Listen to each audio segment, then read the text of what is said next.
Exposed. The surprising reason conservatives are backing Carney's controversial Bill C-5. The political landscape in Canada is currently characterized by intense debates surrounding Prime Minister Mark Carney's proposed Bill C-5, formerly known as the Building Canada Act. This legislation has stirred significant controversy and strategic maneuvering among the major political parties, particularly between Carney's Liberals and Pierre Poilievre's Conservatives.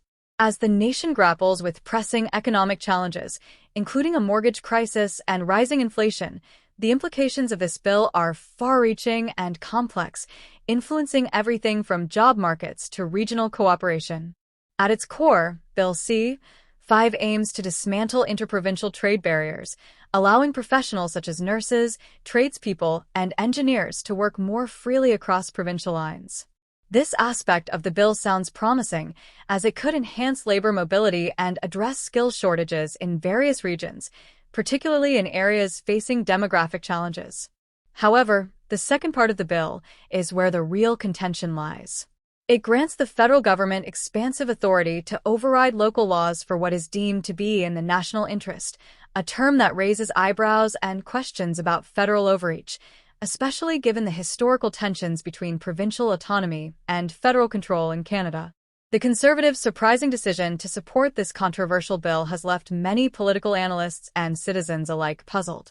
Why would a party that often positions itself as a defender of provincial rights and local governance align with a bill that centralizes power in the federal cabinet? The answer reveals a calculated and strategic approach to the current political landscape. The Conservatives are acutely aware that Prime Minister Carney is incorporating elements of their own platform, such as infrastructure development and free trade, into his agenda, which complicates their response and challenges their traditional messaging. By choosing to back the bill, the Conservatives are strategically maneuvering to avoid being labeled as obstructionists. They recognize that if they oppose Bill C-5, the narrative could quickly shift, with Carney and the Liberals portraying them as hindering Canada's progress and nation-building efforts. This is a high-stakes game of political chess, where optics and media portrayal are just as crucial as policy substance. The Conservatives are essentially playing the long game, anticipating that the Liberals will stumble under the weight of their own ambitious promises. As the political winds shift, the Conservatives are betting that Carney's ambitious promises will ultimately fall short. They foresee a scenario where the Prime Minister struggles to deliver on his grand vision, facing internal conflicts with provinces, resistance from Indigenous groups, and potential legal challenges. Already, Indigenous leaders have voiced their concerns about the lack of consultation and the bill's implications for their rights and sovereignty, hinting at the possibility of legal action. This growing dissent could further complicate the implementation of the bill, as various stakeholders rally against perceived injustices.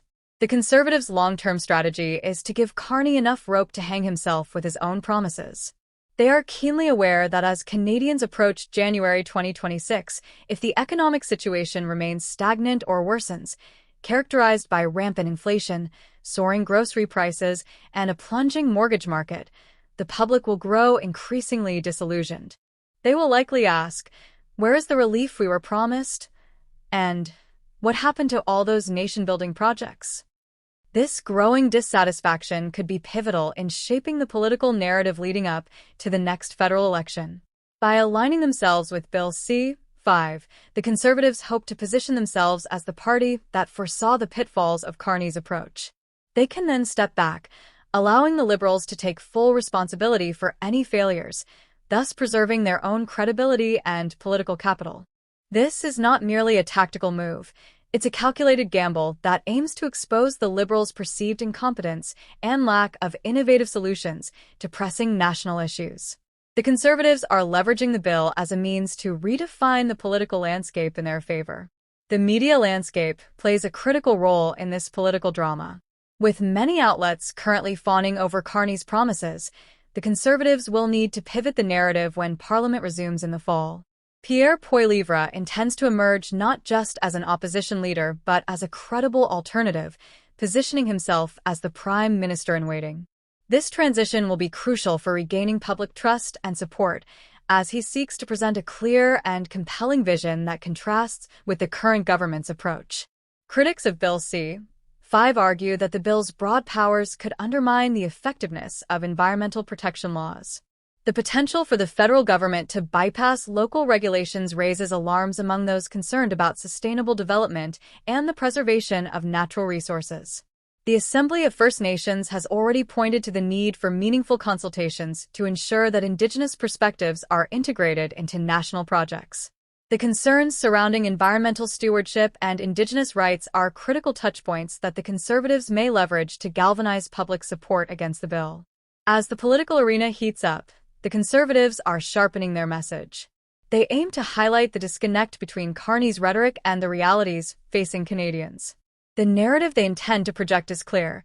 If the Prime Minister fails to deliver tangible results, it reflects not only on his leadership, but also on the Liberal Party's broader failure to adapt to the needs and challenges of the country. This messaging will be essential for framing the political discourse as Canadians seek accountability in their leadership. In this high-stakes environment, the Conservatives' support for Bill C-5 is less about endorsing Liberal policies and more about positioning themselves for future electoral success.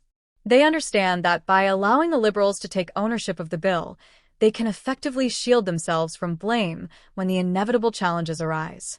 This political strategy underscores the complexities of governance, where aligning with controversial measures can serve long-term objectives while allowing the opposition to capitalize on any missteps.